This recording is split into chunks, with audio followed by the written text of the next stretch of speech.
자, 지금 이 영상을 클릭하신 분들은 부자가 되고 싶어서 죽겠는 사람들의 확률이 95% 이상이실 겁니다. 그럼 제가 질문 하나 드려볼게요. 부자들은 왜 부자가 되었을까요? 잘 사는 사람들은 어째서 더 잘 사는 걸까요? 제가 곰곰이 생각을 해봤어요. 부자가 되는 이유는 다름 아닌 그들의 생활 방식에 있었기 때문입니다. 그걸 바로 부자들의 습관이라고 말하죠. 그럼 부자들이 공통적으로 가지고 있는 그들만의 독특한 습관이 도대체 뭔데? 그래서 정리를 해봤습니다. 주원규, 자청, 월급쟁이 부자들, 김작가, 하와이 대저택, 캘리최, 그리고 여러 책 리뷰 채널에서 부자들이 가지고 있는 습관에 대한 컨텐츠를 여러 개를 봤어요. 앞으로 말씀드릴 3가지에 대해서 이야기를 하고 있습니다. 정말 궁금하시죠? 구독과 좋아요 먼저 박아주시면 바로 영상 이어나가도록 하겠습니다. 첫 번째로 부자들은 메모하고 기록을 합니다. 바야흐로 정보의 홍수 시대입니다. 많은 정보들이 지금도 쏟아져 나오고 있죠. 그러다 보니까 어떤 것이 좋은 정보고 어떤 것을 걸러내야 하는지 모르는 상태에서 우리는 모든 정보를 우리 온몸으로 받아내고 있습니다. 그래서 어떻다? 정말 피곤하다. 그렇기 때문에 뇌정지 상태에서 재미와 흥미만을 추구하는 쇼츠, 릴스, 생각이 없어도 즐길 수 있을 만한 그런 컨텐츠에 머무르는 걸 수도 있다고 저는 생각을 합니다. 주원규님이나 자청님의 영상을 봤을 때 두 분 다 공통적으로 얘기를 하는 게 이 메모하는 습관에 대해서 굉장히 강조를 하십니다. 메모와 기록을 통해서 좋은 정보를 솎아낼 수도 있고요. 그러한 정보가 나만의 아이디어로 승화시킬 수 있고 이렇게 극대화시킬 수 있는 기회를 준다고 합니다. 그러면은 질문을 드려볼게요. 선생님은 하루를 보내다 보면 내가 이거 지금 왜 하고 있지? 라고 생각하시는 경우가 종종 있지 않으신가요? 기록을 하지 않으면 정리가 되지 않는 상태가 됩니다. 그럼 뇌는 무의식적으로 그것을 기억하기 위해서 에너지를 쓰고 그러다 보니까 기억의 저편에 자리하고 있는 것들까지 끌어올라와서 내 몸을 움직이게 되는 것이죠. 그러니까 정리가 되지 않다 보니까 뭔가 하나에 집중을 할 수가 없고 무분별하게 닥치는 일들을 하다 보니까 쉽게 끝날 일도 돌아가게 되는 거고요. 그리고 또 중요한 일들이 희미하게 자리를 잡으니까 불안한 마음이 올라오게 되는 겁니다. 그래서 만약 우리가 기록을 한다면, 우리가 메모를 한다면 내가 해야 할 것들을 잊지 않을 수 있고 애써 기억하기 위해서 안간힘을 쓰지 않아도 된다는 게 그들의 입장입니다. 피로도를 낮추면서 필요한 정보를 가져올 수가 있어요. 그렇게 되다 보니까 일 처리도 빠르게 될 수 있다는 얘기죠. 기록학자 교수님의 의견에 따르면 압축적이고 극단적인 기록을 요구를 하십니다. 이게 사람을 만날 때도 키워드를 통해서 정리를 하고 그 사람으로부터 배울 자세, 그 사람과 만났을 때 공기의 기분, 뭐 이런 것들까지 기록을 하면서 그날을 기억하고 내 뇌에 각인시킨다고 하더라고요. 이런 분들도 계실 겁니다. 나는 글 쓰는 재주도 없고 그리고 그런 거를 생각할 시간도 없어. 여러분 생각을 해보세요. 메모나 기록은 정말 간단합니다. 길게 쓰지 않아도 된다는 얘기예요. 예를 들어서 뭐 날짜, 시간, 무엇을 했고 그날의 기분, 그날의 뭐 상태, 뭐 이런 것들을 시간별로 한 줄씩 써보라는 얘기를 하시더라고요. 단어로만 쓰셔도 된답니다. 이것을 통해서 내가 얻을 수 있는 거는 나를 다시 한번 이렇게 생각을 해볼 수 있고요. 이 메모를 통해서 기억을 명시화시킬 수 있다고 합니다. 결론적으로는 나의 하루를 복귀하는 탁월한 수단이라는 거죠. 이거는 독서할 때도 똑같다고 해요. 독서할 때도 키워드 위주로 메모를 하다 보면 자기화 과정이 되면서 책을 온전히 흡수할 수 있는 그런 방법이라고 얘기를 해주십니다. 어려운 것 같은데 한번 시도를 해보시죠. 메모를 통해서 스스로 정리를 하고 극대화시킬 수 있는 기회를 찾아보고 연구해 보시길 바라겠습니다.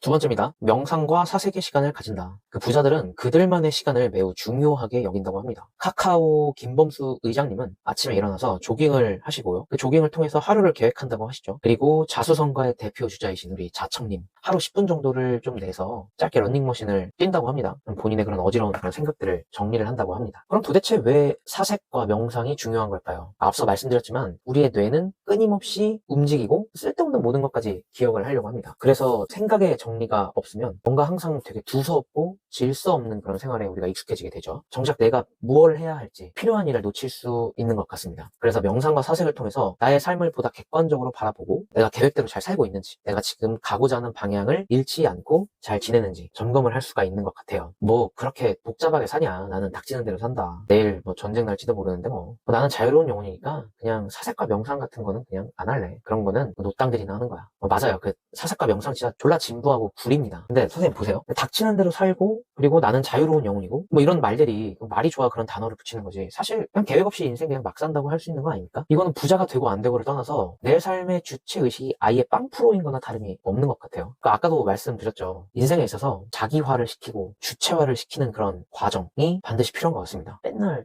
회사에서 일하고 치이고 이런 것보다 내가 내 삶을 좀 더 주도적으로 사는 그런 거를 한번 해봐야 되지 않겠어요? 그러니까 이 얘기 저 남들에게 쉽게 흔들리는 사람이 되고 싶냐 이거죠. 우리만의 기준이 필요합니다. 투자를 하는 사람에 있어서는 더더욱 중요를 하죠. 사색과 명상을 하는 사람들, 부자들은 일찍 일어나는 것을 좋아한다고 합니다. 이유는 뻔하죠. 새벽에 조용한 시간에 온전히 나만의 시간을 가지기 위해서. 근데 뭐 보면은 주변에 아침잠이 많거나 굳이 아침에 일찍 일어나지 않아도 되는 사람들이 더 많아요. 그래서 굳이 뭐 아침에 무조건 일찍 일어난다, 이게 답은 아닌 것 같습니다. 저 같은 경우는 자정이 넘거나, 그러니까 자기 전에 뭐 이런 루틴을 해도 전혀 상관없다고 생각합니다. 그러니까 일찍 일어나는 것이 중요한 게 아니라 내가 어떤 사람이 되고 싶고 그것을 얼만큼 지속적으로 이어나갈지에 대한 생각들, 그런 방향을 잃지 않는다는 것이 더 중요한 것 같아요. 무언가를 했을 때 그런 두려움과 어려움에서 사로잡혀 있다기보다는 어떻게 하면 극복해 나갈까, 어떻게 하면 좀 더 멈춰진 그런 내 행동을 이어나갈 수 있을까, 이런 생각이 더 중요한 것 같습니다.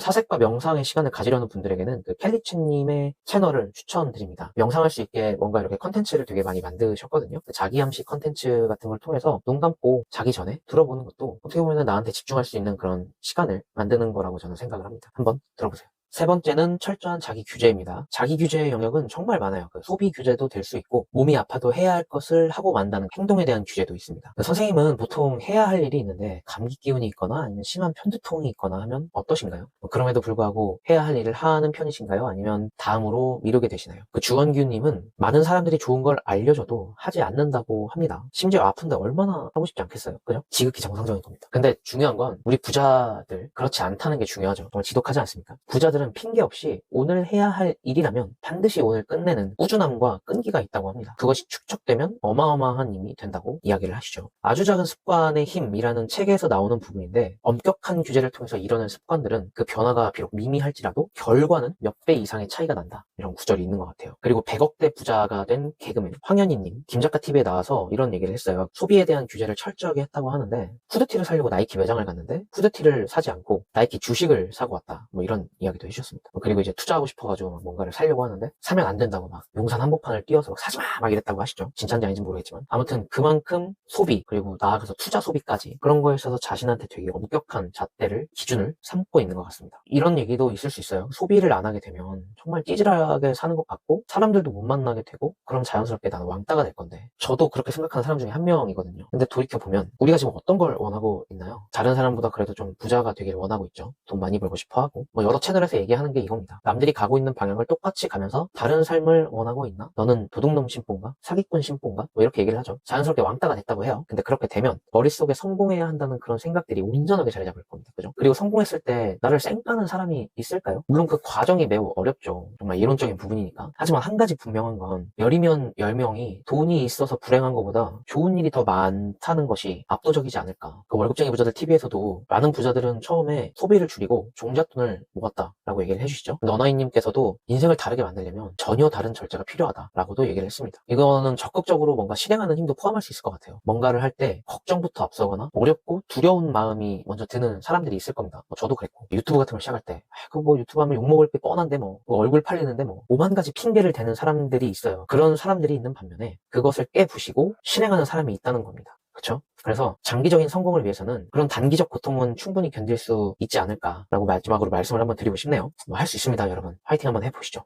이렇게 오늘은 부자들이 가지고 있는 대표적인 공통된 습관 3가지를 알아봤습니다. 정리하면서 메모하기, 명상과 사색, 엄격한 규율입니다. 물론 다양한 습관들이 더 많아요. 독서, 청소, 긍정적인 태도, 감사하는 마음, 부자들이 하고 있는 그런 습관들이 많습니다. 근데 가장 중요한 건 뭐냐면 그 습관을 계속 지속적으로 해나간다는 거죠. 그러니까 아무리 좋은 행동이라도 그것이 지속되지 않으면 말짱 아무 소용 없다는 거예요. 그러니까 마치 1등 복권 가지고만 있고 돈 바꾸려고 농협 안 가는 거랑 똑같은 거예요. 그러니까 하와이 데저팅님께서는 습관이 자동화되기 위해서는 최소한 2달 정도의 시간이 필요하다라고 얘기를 해주세요. 정확하게는 66일 동안 꾸준하게 해야 한다. 그래서 만약에 여기까지 영상을 보신 분들이 계시다면 나는 앞으로 66일간 어떤 습관과 행동을 할지 댓글로 소통을 해보면 너무 좋을 것 같습니다. 그래서 도움이 되는 채널을 한번 같이 만들어 가보고 싶습니다. 그래서 나만 알고 있는 습관을 같이 공유하면서 우리 함께 성장해가는 시간을 가져보면 되게 좋을 것 같아요. 그죠? 그럼 오늘도 실천하고 행동하는 그런 선생님을 응원하겠습니다. 감사합니다.